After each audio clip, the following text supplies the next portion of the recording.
Setiap pagi sebelum matahari terbit, jalanan perumahan kecil di pinggiran kota itu masih basah oleh embun. Di tengah kesunyian itu, langkah kaki Bayu terdengar ritmis, beradu lembut dengan aspal yang lembab. Bayu adalah seorang karyawan swasta berusia 30-an, hidupnya teratur, hampir terlalu teratur. Ia bekerja di perusahaan distribusi makanan dengan jam kerja yang padat dan tekanan tinggi. Jogging setiap pagi adalah pelarian kecil dari rutinitas yang monoton dan stres pekerjaan. Biasanya ia mulai berlari pukul 5 pagi, ketika udara masih segar dan langit belum sepenuhnya terang. Ia selalu melewati rute yang sama, keluar dari gang rumahnya, memutari lapangan kecil, lalu berbelok ke jalan tua yang dikenal warga sebagai Jalan Randu. Jalan itu panjang dan sedikit berkabut di pagi hari karena rindangnya pepohonan di kanan kiri. Di ujung jalan itulah berdiri sebuah rumah besar tua yang tampak terlupakan, catnya terkelupas, jendelanya buram. Warga sekitar jarang membicarakan rumah itu, tapi semua tahu reputasinya, rumah angker peninggalan zaman kolonial. Bagi Bayu, rumah itu hanyalah bagian dari pemandangan pagi. Ia tak pernah peduli atau merasa terganggu, karena setiap hari lewat tanpa kejadian apapun. Kadang hanya anjing liar yang menggonggong dari balik pagar besinya. Setelah melewati rumah itu, Bayu akan berlari ke arah barat, melewati warung kopi Pak Rono, lalu kembali ke rumahnya untuk mandi dan bersiap kerja. Rutenya tidak pernah berubah selama hampir setahun. Teman-teman kantornya sering heran dengan kedisiplinannya. Gila, tiap hari jam 5 udah lari. Aku aja jam segitu masih berantem sama alarm, kata Doni, rekan sekantornya. Bayu hanya tertawa. Kalau gak gitu, kepala bisa meledak. Jogging tuh kayak terapi. Dan memang, bagi Bayu, itu lebih dari sekadar olahraga. Itu adalah momen di mana dunia terasa tenang dan damai, sebelum semua hiruk-pikuk dimulai. Namun, pagi itu terasa sedikit berbeda. Udara lebih dingin dari biasanya, dan kabut turun lebih tebal. Bayu menyipatkan mata, menyalakan jam tangannya yang juga berfungsi sebagai lampu kecil. Aneh, biasanya gak sekabut ini, gumamnya sambil melanjutkan lari. Suara langkahnya bergema lebih nyaring di tengah sunyi. Ia tak sadar bahwa di kejauhan, di balik jendela rumah tua di ujung jalan, tirai lusuh sedikit bergerak. Hanya sesaat, lalu diam kembali. Bayu berhenti sejenak, merenggangkan kaki, dan menatap ke arah rumah itu tanpa sadar. Sekilas ia merasa ada sesuatu di balik jendela lantai 2. Tapi ia tertawa kecil. Ah, mungkin bayangan pohon. Ia kembali berlari. Burung-burung mulai berkicau, menandakan pagi akan segera datang. Di kepalanya hanya ada pikiran ringan, target kerja, laporan penjualan, dan janji sarapan bersama rekan kantor. Ia tidak tahu bahwa mulai hari itu, rutinitasnya tidak akan lagi sama. Karena sejak saat itu, sesuatu dari rumah tua itu memperhatikannya. Dan setiap langkah kakinya yang mendekat ke arah rumah itu, seperti memanggil sesuatu yang lama tertidur. Sinar matahari pertama menembus celah pepohonan, menyentuh tembok rumah yang penuh lumut. Bayu sempat menoleh sekali lagi sebelum berbelok pulang. Entah kenapa, kali ini rumah itu terlihat lebih kelabu dari biasanya, seperti diselimuti kesedihan. Ia menepis pikiran itu dan mempercepat langkah. Di rumah, Arum, istrinya, sudah menyiapkan kopi panas. Kamu pulang agak telat hari ini, Mas, katanya. Iya, kabutnya tebal banget. Aku jadi lari pelan. Arum menatap suaminya curiga. Kamu gak lewat rumah itu kan? Rumah yang mana? Yang di ujung jalan Randu. Orang bilang jangan lewat situ terlalu pagi. Bayu tersenyum. Ah, itu cuma mitos, Rum. Udah sering aku lewatin, gak ada apa-apa. Arum menggeleng pelan. Ya, semoga aja gak ada apa-apa. Tapi dalam hati kecilnya, entah kenapa, Bayu merasa kabut tadi seperti membawa sesuatu bersamanya. Sesuatu yang tidak akan membiarkannya berlari dengan tenang lagi. Pagi berikutnya datang dengan langit yang agak murung.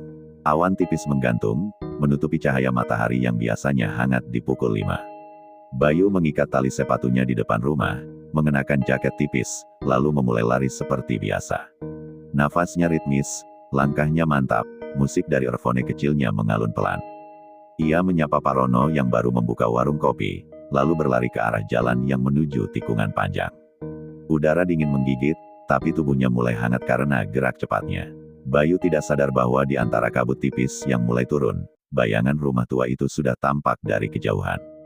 Rumah dengan pagar besi tinggi, cat dindingnya kusam, dan jendela lantai 2-nya selalu tertutup tirai lusuh berwarna krem.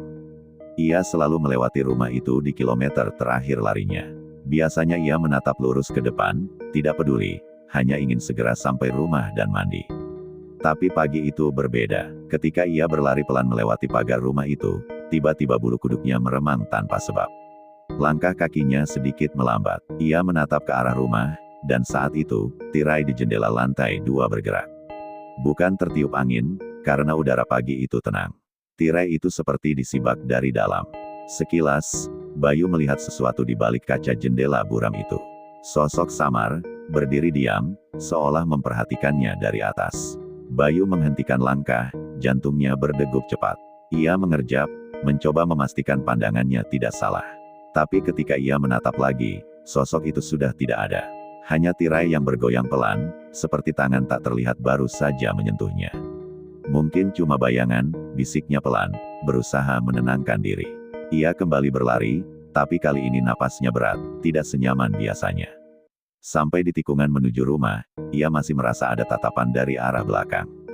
Ia menoleh cepat, rumah tua itu tampak diam, tapi entah kenapa, jendelanya seperti sedikit terbuka. Aneh, gumamnya, lalu mempercepat langkah hingga sampai rumah. Arum sudah menunggu di teras, sambil membawa handuk kecil. "Kamu pucat, Mas. Capek banget." Bayu menggeleng. "Enggak, cuma, kayaknya aku salah lihat sesuatu di jalan tadi." Arum berhenti mengelap keringat suaminya. "Salah lihat gimana? Rumah tua di ujung jalan randu, aku ngeliat kayak ada orang di lantai 2-nya. Arum menatapnya lama. "Orang? Rumah itu udah kosong bertahun-tahun, Mas." Bayu tertawa kaku. "Ya mungkin ada penghuninya yang baru. Kalau beneran ada, pasti warga udah tahu. Rumah itu udah gak pernah kebuka jendelanya. Waktu kecil aja aku sering disuruh gak lewat situ," kata Arum, nadanya serius. "Katanya dulu ada keluarga yang meninggal di dalam." Bayu terdiam. "Meninggal gimana? Aku gak tahu jelas. Katanya, kebakaran. Tapi cuma sebagian rumah yang terbakar. Katanya lagi, waktu api padam, yang ketemu cuma satu jasad perempuan, padahal harusnya mereka serumah." Bayu merasa udara di sekitarnya tiba-tiba menurun suhunya. Ia menatap keluar jendela, ke arah ujung jalan yang samar terlihat dari rumahnya. "Kamu jangan mikir aneh-aneh," kata Arum cepat. "Udah, mandi sana." Bayu mengangguk, tapi pikirannya tidak bisa lepas dari bayangan tadi. Saat ia menyalakan shower, suara air mengalir deras, tapi di antara gemericik itu ia seperti mendengar bisikan samar. "Lihat aku." Ia menoleh cepat ke belakang, tapi tak ada siapapun. Hanya cermin kamar mandi yang sedikit berembun, dan di permukaannya seperti ada bekas jari membentuk garis panjang. Bayu menyentuhnya, tapi bekas itu segera hilang. Ia menghela napas panjang, mencoba menepis rasa takut yang mulai tumbuh, tanpa tahu bahwa itulah awal dari sesuatu yang akan menemaninya setiap pagi setelah itu. Malam itu hujan, turun pelan, rintik-rintik membasahi genteng dan menetes dari ujung atap ke halaman. Bayu duduk di ruang tamu sambil menatap televisi, tapi pikirannya tidak benar-benar di sana. Arum sudah tidur lebih dulu karena kelelahan seharian mengurus rumah. Jam dinding menunjukkan pukul 11:20. Di luar, angin membawa aroma tanah basah yang menenangkan, tapi entah kenapa bagi Bayu terasa seperti ada sesuatu yang ikut terbawa dalam hembusan itu. Ia sesekali menoleh ke jendela, dan setiap kali bayangan ranting bergerak karena angin, dadanya terasa menegang. Di benaknya, bayangan jendela rumah tua itu masih melekat, tirai yang bergerak tanpa angin, sosok samar di balik kaca. Ia mencoba menepisnya, memaksa matanya tetap menatap televisi, tapi gambar di layar pun seolah berubah menjadi kabur. Ada kilasan wajah pucat dengan mata hitam kosong muncul sepersekian detik di antara tayangan iklan. Bayu refleks menekan tombol power dan mematikan TV.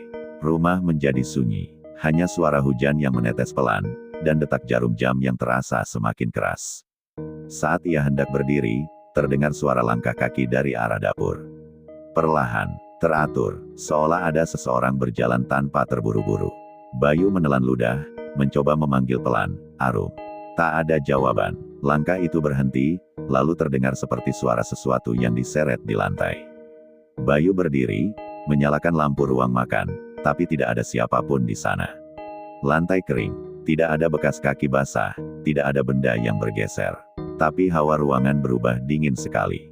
Ia menatap ke arah jendela dapur, dan di sana, pantulan dirinya di kaca terlihat aneh. Bukan karena gelap, tapi karena pantulan itu seolah tidak mengikuti gerak tubuhnya dengan benar. Ketika Bayu memiringkan kepala ke kanan, bayangan di kaca menunduk pelan. Ia membeku, nafasnya tersengal. Itu bukan bayanganku, pikirnya dengan suara yang hampir tak keluar. Dengan tangan gemetar, ia mematikan lampu dapur, berlari kembali ke kamar, dan menutup pintu. Arum terbangun karena suara keras itu. "Mas, kenapa?" Enggak apa-apa. Cuma, tadi kayaknya aku dengar sesuatu di dapur," jawabnya cepat. Arum menatapnya bingung, tapi terlalu mengantuk untuk bertanya lebih jauh. Pagi datang dengan langit cerah, tapi Bayu tidak bisa tidur nyenyak semalaman. Ia tetap berlari pagi, mencoba mengembalikan rutinitas agar pikirannya tidak terganggu. Tapi begitu mendekati rumah tua itu, rasa takut langsung muncul lagi. Langkahnya melambat, napasnya tertahan. Ia menatap ke jendela lantai 2, kosong. Tapi di halaman depan, pintu pagar yang biasanya tertutup kini sedikit terbuka. Bayu mendekat dengan hati-hati, menatap ke dalam. Rumput di halaman tumbuh liar, daun kering menumpuk, tapi di tengah-tengahnya, ada jejak kaki. Jejak kaki kecil, seperti milik anak-anak, tapi bekasnya basah, seolah baru saja dilalui. Ia menelan ludah. "Siapa yang tinggal di sini?" bisiknya. Saat ia berbalik hendak pergi, dari dalam rumah terdengar suara ketukan 3 kali dari arah dinding. Tok, tok, tok. Bayu menatap ke arah suara itu, dan seketika darahnya seperti berhenti mengalir. Di jendela lantai 2, tirai itu terbuka pelan, dan sesosok wajah pucat tanpa mata tampak mengintip dari balik kaca. Bayu mundur 2 langkah, lalu langsung berlari tanpa menoleh lagi. Sepanjang jalan pulang, kepalanya penuh dengan suara napas cepat dan degup jantung yang nyaris meledak. Sampai di rumah, ia muntah di depan pagar. Arum yang mendengar bergegas keluar, panik melihat suaminya pucat dan gemetar. "Mas, kenapa sih?" Bayu hanya bisa berkata lirih dengan suara bergetar, "Dia ngelihat aku." Sejak kejadian pagi itu, Bayu tidak bisa berhenti memikirkan rumah tua di ujung jalan. Setiap kali ia menutup mata, bayangan wajah pucat tanpa mata itu muncul begitu jelas kulitnya. Kelabu, seolah lapisan dagingnya menempel rapuh pada tulang. Ia berusaha menepis ingatan itu, tapi setiap malam justru bermimpi berada di depan rumah itu lagi. Dalam mimpinya, jendela di lantai 2 selalu terbuka perlahan, diiringi suara bisikan lirih seperti memanggil namanya. "Bayu," suara itu mendesis pelan, lembut tapi menusuk telinga. Ia selalu terbangun dengan keringat dingin, dadanya berdegup keras seperti habis berlari jauh. Arum mulai khawatir, karena suaminya sering terlihat murung dan kehilangan semangat kerja. "Mas, kalau capek jangan maksa jogging terus, ya. Ganti aja sore atau libur dulu," ucap Arum suatu pagi sambil menyiapkan sarapan. Bayu hanya tersenyum kecut. "Justru kalau enggak jogging, aku malah tambah mikirin terus." Arum menatapnya bingung, tapi tidak memaksa. Hari-hari berikutnya, Bayu mulai memperhatikan hal-hal kecil di sekitar rumahnya yang sebelumnya ia abaikan. Setiap pagi, sebelum berangkat kerja, ia menatap ke arah rumah tua itu dari kejauhan. Kadang, ia melihat tirainya tertutup rapat. Kadang, sedikit terbuka. Tapi yang membuatnya gelisah adalah, tiap kali ia lewat, ia merasa seolah sedang diawasi dari balik kaca. Tatapan yang tak terlihat tapi terasa jelas menusuk tengkuknya. Ia mencoba memastikan, apakah ada orang yang tinggal di sana. Ia bertanya ke tukang sayur, ke bapak-bapak yang sering nongkrong di pos ronda, bahkan ke tukang ojek di ujung jalan. Semua menjawab sama, rumah itu udah kosong bertahun-tahun, Mas. Sejak keluarga Sumarmo meninggal. Bayu spontan menatap heran. Kenapa? Si bapak ojek menurunkan suaranya. Kecelakaan, tapi katanya, anaknya itu meninggal duluan di rumah itu. Enggak wajar katanya. Malamnya, Bayu tidak bisa tenang. Ia membuka ponselnya, mencari berita lama tentang rumah Sumarmo. Ada beberapa artikel forum warga, bahkan blog horor lokal yang menulis kisah serupa. Dikatakan bahwa anak perempuan keluarga itu, usia 9 tahun, ditemukan tewas di kamar lantai 2 dengan kondisi mengenaskan. Tidak ada tanda kekerasan fisik, tapi matanya hilang. Polisi menyebut kematian itu misterius, dan beberapa hari kemudian, kedua orang tuanya bunuh diri di ruang tamu rumah itu. Matanya hilang, gumam Bayu lirih sambil menatap layar. Ia langsung teringat wajah tanpa mata di balik jendela. Jantungnya berdebar kencang, seolah darah di tubuhnya berhenti mengalir sesaat. Tapi alih-alih ketakutan, ada sesuatu di dalam dirinya yang justru merasa tertarik. Pagi berikutnya, Bayu sengaja memperlambat langkah ketika melewati rumah itu. Ia berdiri di depan pagar karatan, menatap ke arah jendela lantai 2. Matahari baru muncul, sinarnya menembus kabut tipis pagi yang masih menggantung. Tidak ada yang aneh, tapi Bayu tahu, sesuatu sedang memperhatikannya dari balik tirai. Ia menelan ludah, lalu berbicara pelan, hampir berbisik, "Kamu, siapa?" Angin tiba-tiba berhenti bertiup. Dunia terasa beku, lalu terdengar suara seperti desahan lembut di telinganya, meski tidak ada siapa-siapa di dekatnya. "Tolong aku," Bayu membeku. Suara itu jelas, seperti berasal dari udara di samping wajahnya. Ia memutar tubuhnya cepat, tapi jalan di sekitarnya kosong. Tubuhnya merinding, tapi anehnya, rasa takut itu tidak membuatnya lari. Justru ia merasa seperti harus tahu lebih banyak. Kalau benar roh itu minta tolong, berarti dia bukan jahat, kan? Pikirnya, sepanjang hari di kantor, Bayu tidak bisa fokus. Ia mencatat hal-hal kecil di buku catatan kerjanya, jam berapa suara itu terdengar, arah mana angin bertiup, bagaimana tirai bergerak. Seolah sedang menyelidiki sesuatu yang logis, tapi jauh di dalam hati, ia tahu ini bukan sesuatu yang bisa dijelaskan dengan akal sehat. Malamnya, ia bercerita sedikit kepada Arum, tanpa menyebut hal gaib. "Rumah tua di ujung jalan itu, aku penasaran. Kayaknya ada sejarah yang belum diceritain orang," katanya. Arum tertawa pelan. "Mas, jangan aneh-aneh deh.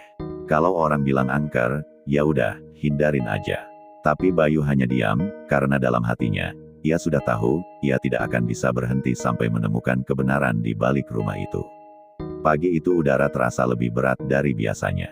Kabut pagi menebal, menutupi sebagian jalan yang biasa dilalui Bayu saat jogging. Meski begitu, ia tetap berangkat, entah karena kebiasaan, atau karena sesuatu dalam dirinya yang mendorongnya untuk kembali melihat rumah itu. Langkah kakinya pelan tapi pasti, menyusuri jalan yang masih sepi, hanya suara burung dan embusan angin yang menemani. Setiap napas yang keluar dari mulutnya terlihat jelas di udara dingin. Ketika ia mendekati tikungan terakhir menuju rumah tua itu, hawa di sekitarnya tiba-tiba berubah. Angin berhenti bertiup, suara burung menghilang. Dunia terasa senyap, terlalu senyap. Bayu berhenti di tempat, memandangi rumah itu dari kejauhan. Pagar karatan yang sama, cat dinding yang mengelupas, dan jendela lantai 2 yang tertutup rapat seperti biasanya. Namun kali ini ada sesuatu yang berbeda. Pintu depan rumah itu terbuka sedikit. Hanya sekitar 1 jengkal, tapi cukup untuk memperlihatkan kegelapan di dalamnya yang terasa seperti jurang. Bayu mengerjap, memastikan matanya tidak salah lihat. Ia mengatur napas, langkah kakinya bergerak perlahan mendekat. Mungkin angin, pikirnya. Tapi dalam hati, ia tahu tak ada angin yang cukup kuat untuk membuka pintu rumah yang sudah berkarat itu. Semakin dekat, semakin kuat hawa dingin yang menyelimuti tubuhnya. Bulu kuduknya berdiri, seolah ada ribuan mata yang menatapnya dari segala arah. Ia berhenti di depan pagar, menatap pintu itu yang masih terbuka sedikit. Dari dalam rumah, samar-samar terdengar suara musik. Bukan musik modern, tapi suara seruling kuno yang mendayu pelan, seperti lagu pengantar tidur dari masa lalu. Melodi itu aneh, indah tapi sekaligus memilukan. Bayu terpaku. Ia menajamkan pendengarannya, mencoba memastikan arah suara itu. Tidak salah lagi, suara itu berasal dari dalam rumah. Jantungnya berdetak semakin cepat. "Halo," suaranya lirih, tapi terasa bergema. Tidak ada jawaban. Ia melangkah setapak lebih dekat ke pagar, memegang jeruji besinya yang dingin dan lembab. Ada orang di sana. Lagi-lagi tak ada jawaban, tapi suara musik itu terdengar semakin jelas, kini seolah dimainkan tepat di balik pintu itu. Bayu meneguk ludah. Ia merasa tubuhnya kaku, tapi ada dorongan kuat yang membuatnya tak bisa berbalik. Perlahan, matanya tertuju pada celah pintu. Dalam kegelapan itu, ia melihat sesuatu, 2 titik merah menyala samar, seperti bara api di dalam lubang hitam. Ia mengerjap lagi, berharap itu pantulan cahaya dari sesuatu. Tapi tidak, titik merah itu bergerak seperti menatapnya. Bayu membeku di tempat, nafasnya tercekat. Titik merah itu perlahan membesar, menjadi sepasang mata yang menyala merah darah, menatapnya lurus tanpa berkedip. "Tuhan," desis Bayu hampir tanpa suara. Dalam sekejap, pintu rumah itu menutup sendiri dengan keras. Braak. Suara hentakannya bergema di seluruh jalan, memecah kesunyian pagi itu. Bayu mundur 2 langkah, hampir terjatuh. Dadanya sesak, kakinya gemetar hebat. Ia menatap ke arah rumah itu lagi, kini semua hening, tapi ia tahu ia tidak salah lihat. Dari jendela lantai 2, tirai bergerak perlahan, seperti seseorang sedang mengintip dari baliknya. Bayu tak tahan lagi. Ia berbalik dan berlari secepat mungkin. Nafasnya memburu, langkah kakinya seperti tak menapak tanah. Semua rumah di sepanjang jalan tampak kabur di matanya. Saat ia akhirnya sampai di depan rumahnya sendiri, ia baru sadar tubuhnya gemetar hebat, dan bajunya basah oleh keringat dingin. Arum yang sedang menyiram tanaman terkejut. Melihat suaminya datang dengan wajah sepucat kain. "Mas, kenapa?" Arum menghampirinya panik, tapi Bayu hanya bisa berbisik pelan, dengan mata kosong menatap ke kejauhan. Aku lihat matanya." Sejak hari itu, Bayu tidak pernah bisa tidur nyenyak lagi. Setiap kali ia memejamkan mata, suara pintu yang membanting itu terdengar kembali di telinganya, diikuti bisikan lirih yang memanggil namanya. Kadang, di antara lelap dan sadar, ia merasa masih berdiri di depan rumah itu, menatap sepasang mata merah di dalam kegelapan. Pagi hari, tubuhnya lemas. Ia hanya duduk di meja makan, menatap secangkir kopi yang sudah dingin. Arum memperhatikan perubahan suaminya dengan cemas, tapi Bayu terlalu enggan menjelaskan apa yang sebenarnya ia alami. "Mas, kamu sakit? Mukamu pucat banget," tanya Arum lembut sambil menyentuh keningnya. "Enggak, cuma, enggak bisa tidur aja," jawab Bayu singkat. Ia tak ingin membuat istrinya khawatir, tapi di dalam hatinya, ada sesuatu yang mendesak kuat. Ia tahu ia tidak boleh berhenti di sini. Ia harus tahu siapa pemilik rumah itu, siapa sosok bermata merah yang terus menatapnya. Siang itu, setelah pulang kerja lebih awal, Bayu memutuskan mendatangi ketua RT di wilayahnya, Pak Wargo, seorang pria tua berusia hampir 70 tahun. Rumah Pak Wargo terletak tak jauh dari tikungan tempat rumah tua itu berdiri. Ketika Bayu mengetuk pintu dan memperkenalkan diri, wajah Pak Wargo langsung berubah saat ia menyebut kata "rumah di ujung jalan." Kamu bilang rumah yang itu?" tanyanya dengan nada terkejut. Bayu mengangguk. "Iya, Pak, saya cuma penasaran aja, kenapa semua orang bilang angker?" Pak Wargo menatap Bayu lama, lalu menarik napas berat. "Mas Bayu, rumah itu bukan cuma kosong. Itu rumah yang menelan nyawa," ucapnya pelan. Ia lalu bercerita bahwa pemilik rumah itu dulu adalah keluarga Sumarmo, seorang pegawai bank, istrinya guru piano, dan anak mereka, seorang gadis kecil bernama Laras. Dari luar, keluarga itu tampak bahagia, tapi ada desas-desus tentang perselisihan rumah tangga dan utang yang menumpuk. Orang bilang, Pak Sumarmo itu pernah meminjam uang dalam jumlah besar dari rentenir. Rumah itu dijadikan jaminan, lanjutnya. Bayu mendengarkan dengan seksama, setiap kata terasa menusuk kepalanya. Sampai suatu malam, terdengar suara kaca pecah dan jeritan dari rumah itu, kata Pak Wargo pelan. Besok paginya, Laras ditemukan meninggal di kamarnya. Katanya, matanya hilang. Bayu merasakan bulu kuduknya berdiri. Ia sudah tahu bagian itu, tapi mendengarnya langsung dari orang tua ini membuat semuanya terasa lebih nyata. Polisi datang, tapi mereka bilang enggak ada jejak siapapun masuk rumah. Enggak ada darah, enggak ada sidik jari. Seolah-olah matanya diambil oleh udara. Beberapa hari kemudian, lanjut Pak Wargo, orang tua Laras ditemukan gantung diri di ruang tamu. Di meja di dekat mayatnya, ada surat yang hanya berisi satu kalimat, "Kami hanya ingin Laras kembali melihat cahaya." Sejak saat itu, rumah itu ditinggalkan. Tidak ada yang berani menempatinya. Semua orang yang mencoba membeli atau merenovasi rumah itu selalu sakit, bangkrut, atau mengalami kejadian aneh. Bayu menatap lantai, pikirannya berputar cepat. "Pak, kalau begitu, kenapa rumah itu masih dibiarkan begitu aja? Enggak pernah disegel atau dirubuhin?" Pak Wargo tersenyum pahit. "Karena yang punya sudah mati, Mas. Enggak ada ahli waris. Dan, katanya, tanahnya sudah ditolak bumi." Bayu tidak paham maksud kalimat itu, tapi nadanya membuat tengkuknya dingin. Ia pamit pulang dengan kepala penuh tanda tanya. Malam itu, ia tak bisa diam.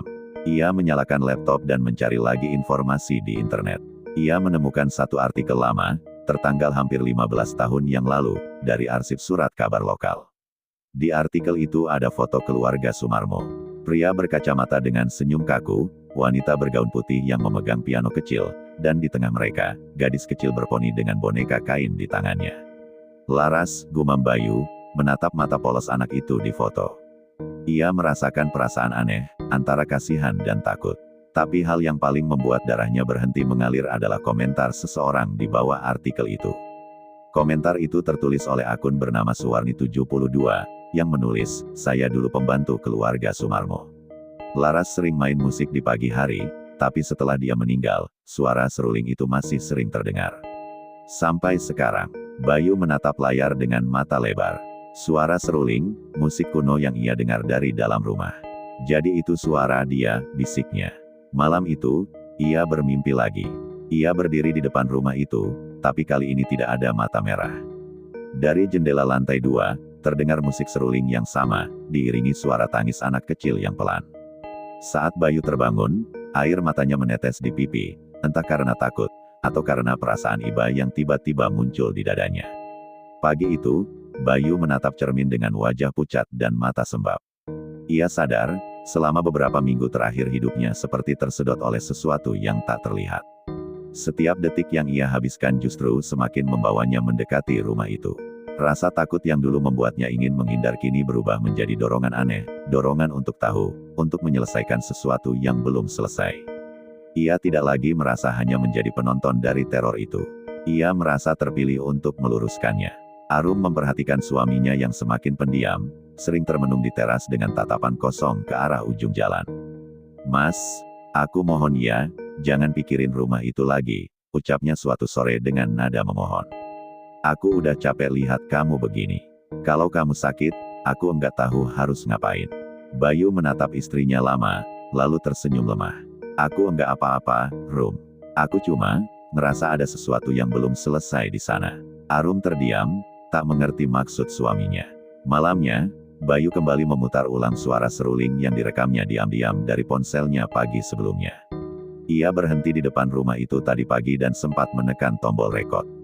Ketika ia memutarnya, suara itu terdengar lebih jelas, bukan hanya seruling, tapi juga ada desahan tangis kecil di antara nada-nadanya. Setiap nada seperti merintih, seperti memohon. "Tolong aku," terdengar samar di sela musik itu. Bayu menghentikan rekaman itu, matanya membulat. Ia menatap ponselnya, lalu menatap foto keluarga Sumarmo di layar laptop. Tatapan mata Laras kecil di foto itu terasa begitu hidup, seolah sedang menatap balik. Kamu yang manggil aku, ya," gumam Bayu lirih. Ia menutup laptopnya dengan tangan bergetar. Malam itu ia tidak bisa tidur. Ia duduk di tepi ranjang, menatap jam dinding yang berdetak lambat. Pukul 2:14. Suara aneh mulai terdengar, langkah kaki dari luar rumah, padahal halaman kosong. Ia menahan napas, mencoba mendengarkan. Langkah itu berhenti di depan pagar. Kemudian terdengar suara gesekan besi seperti jari kecil yang menggores permukaan logam.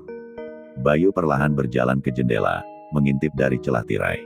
Di bawah sinar bulan, ia melihat sosok kecil berdiri di luar pagar rumahnya.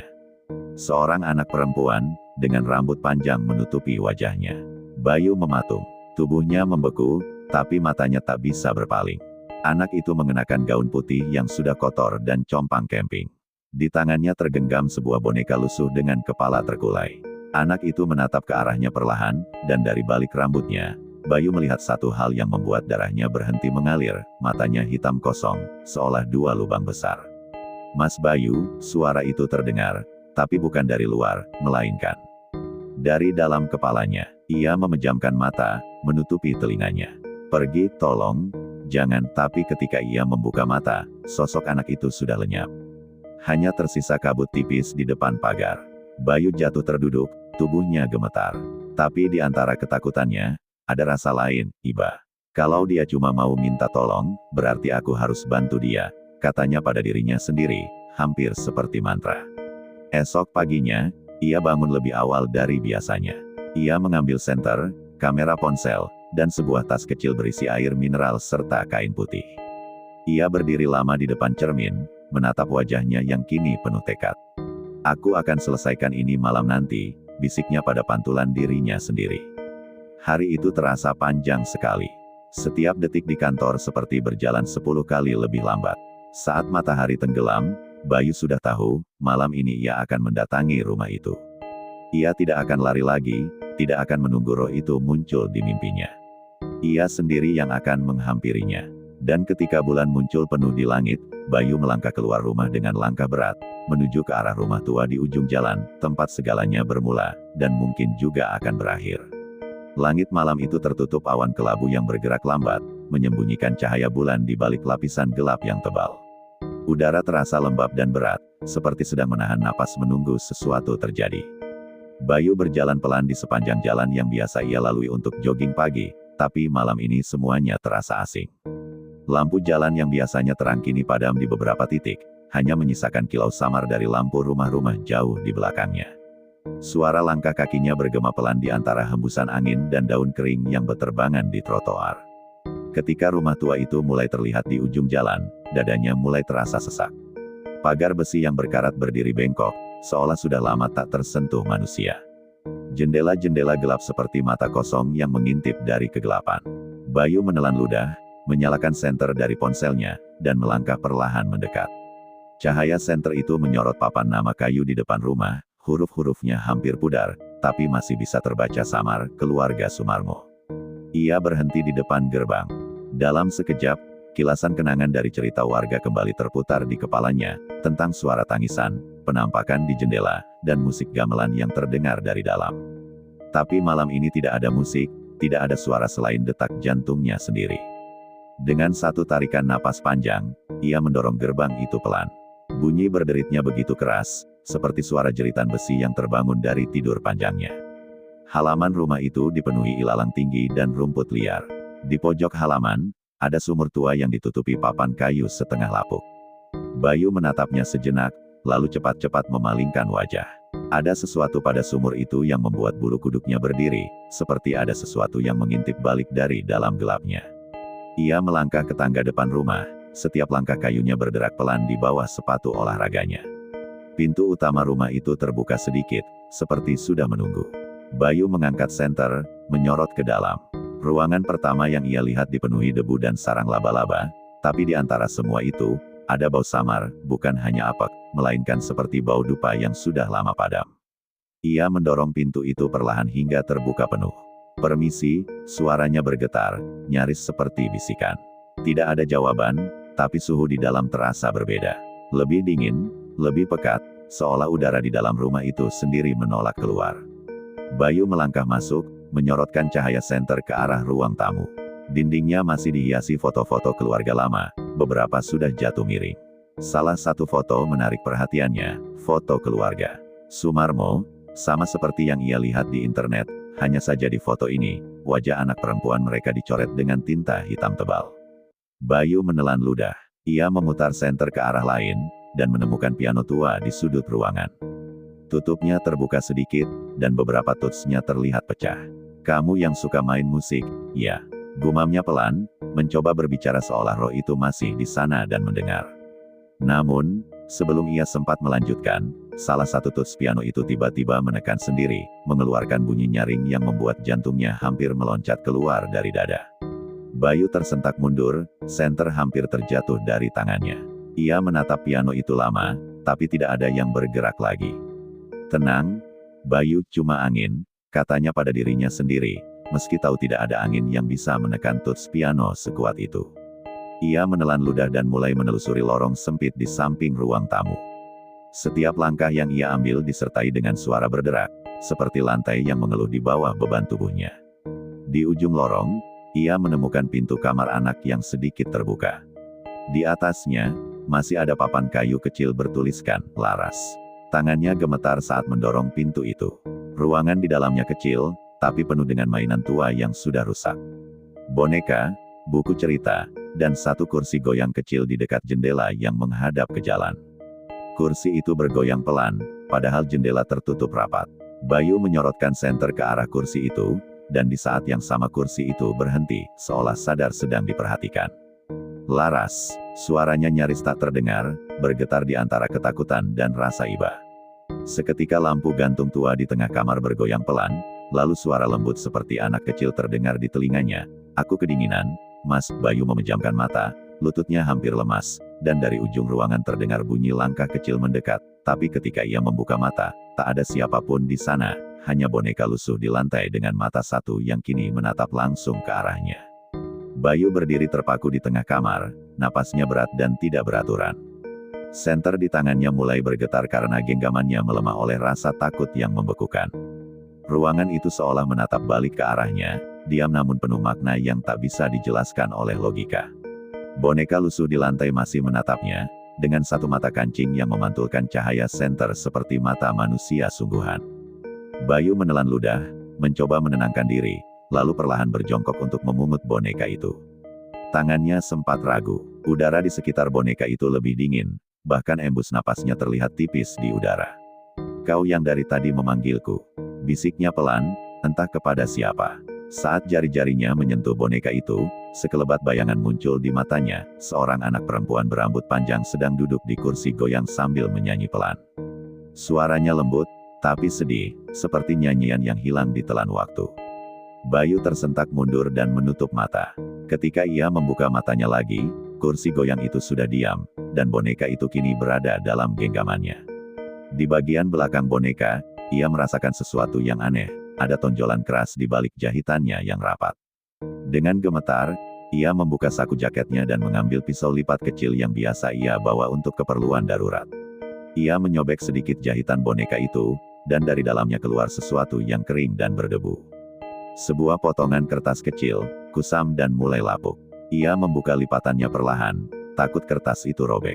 Tulisan di atasnya masih bisa terbaca samar meski tinta sudah mulai pudar. "Lebih besar dari, aku tidak ingin pergi. Aku masih di sini. Tolong temukan aku di ruang bawah." Lebih besar dari. Bayu menatap tulisan itu lama, matanya melebar. Ia tak pernah tahu bahwa rumah itu memiliki ruang bawah tanah. Ia menatap sekeliling, mencoba mencari sesuatu yang menyerupai akses ke ruang bawah tanah, tapi tak menemukannya di kamar itu. Ia keluar perlahan ke lorong lagi, senter di tangannya menyapu dinding yang dipenuhi lumut dan cat mengelupas. Saat ia menuruni beberapa anak tangga menuju dapur, angin dingin seperti keluar dari celah di bawah lantai. "Ruang bawah," gumamnya pelan, mengikuti arah angin itu. Lantai dapur dipenuhi ubin retak dan serpihan kaca, tapi di sudut dekat lemari kayu tua, ia melihat pegangan besi yang hampir tertutup debu. Ia menariknya dengan susah payah, dan ternyata itu adalah pintu lantai yang menuju ke bawah. Hembusan udara dingin langsung menerpa wajahnya begitu pintu itu terbuka. Aroma tanah basah dan kayu lapuk menyeruak keluar, bercampur dengan sesuatu yang lebih samar, seperti bau dupa lama. "Astaga," bisiknya pelan, tapi rasa penasaran kini lebih kuat dari rasa takut. Ia menyalakan senter lebih terang, menuruni tangga sempit yang terbuat dari kayu, satu persatu. Tangga itu berderak setiap kali ia melangkah, membuat suaranya bergema ke seluruh ruang bawah tanah yang gelap itu.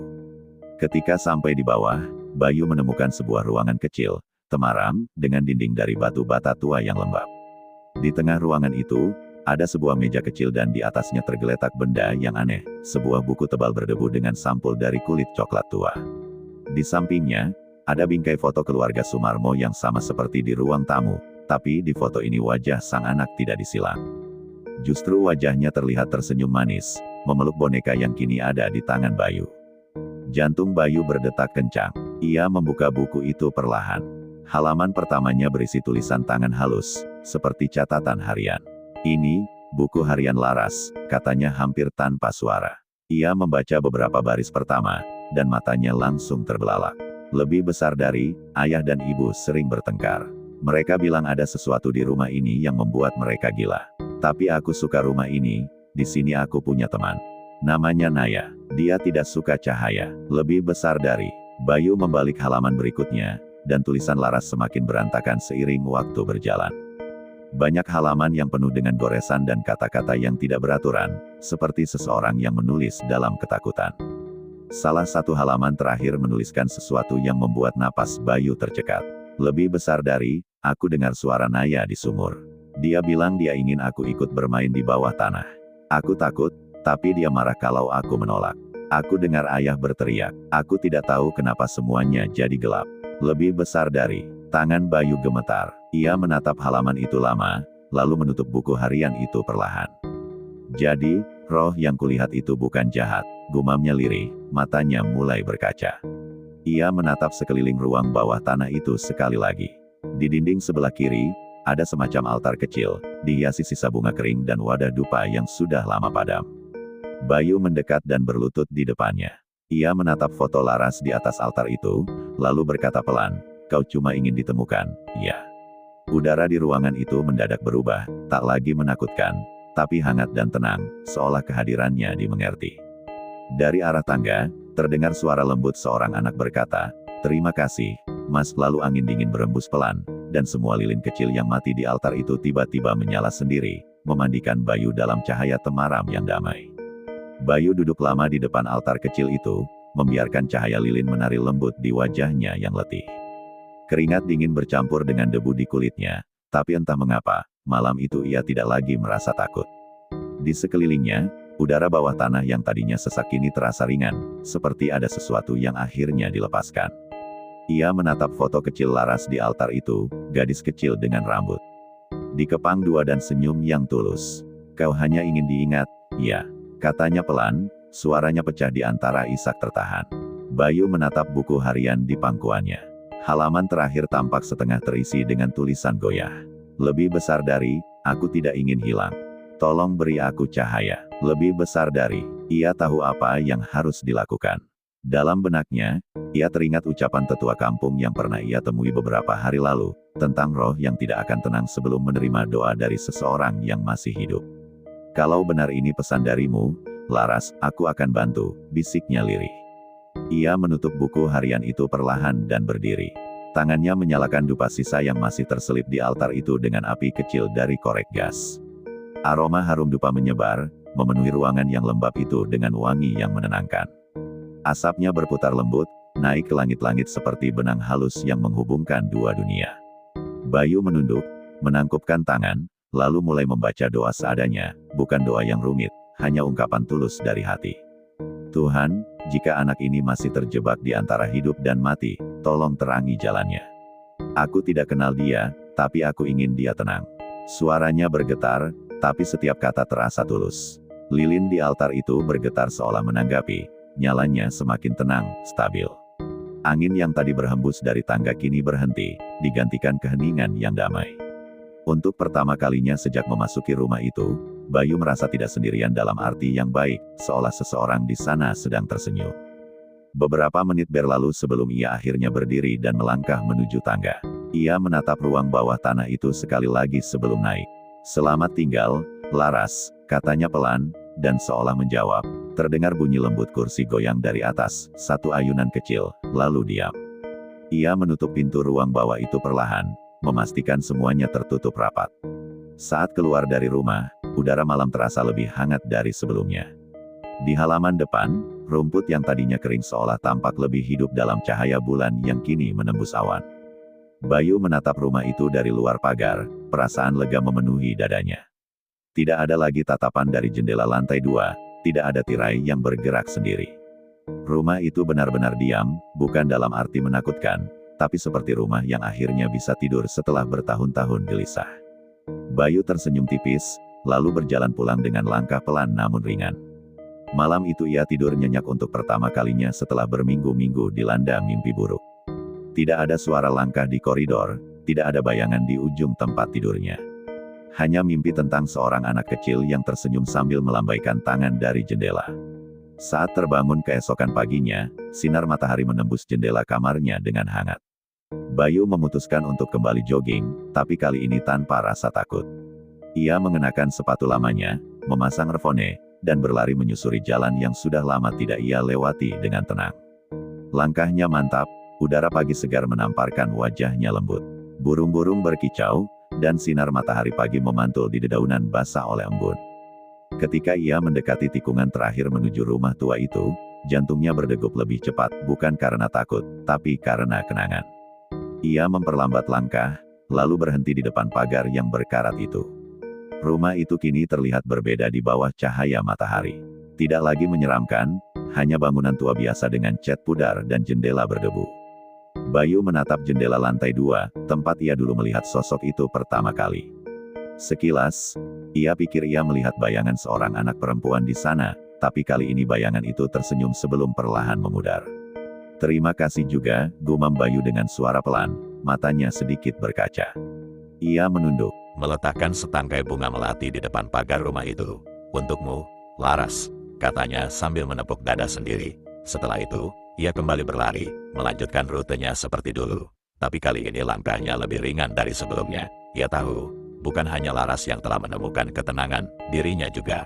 Dan di belakang sana, di rumah tua yang kini sunyi, suara kecil anak perempuan terdengar samar. "Aku sudah pulang, Mas," lalu lenyap bersama hembusan angin pagi yang lembut.